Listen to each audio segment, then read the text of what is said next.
ICC sa akin. At hindi nila ako mahuli talaga. Mahuli nila ako patay. Ito ang sagot ni dating Pangulong Rodrigo Duterte sa mga ugong na may arrest warrant na laban sa kanya ang International Criminal Court. Sa panayam sa kanya sa radio program na Kontrabirada ni dating Presidential Legal Counsel Salvador Panelo, muling giniit ni Duterte na walang jurisdiction sa kanya ang ICC. Sabay babala kung may magpupumilit na arestuhin siya. Pag pumunta nila ako, arestuhin nila ako dito, magkabarilan talaga yan. At uubusin ko yung mga niya. Paniwala rin ni Duterte, walang kinalaman dito si Pangulong Bongbong Marcos. Hindi rin daw siya humingi ng tulong dito.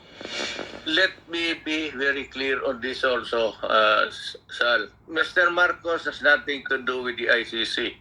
As a matter of fact, I am not asking for his help. Ako na ang bahala sa sarili ko dito. I will deal with the ICC myself.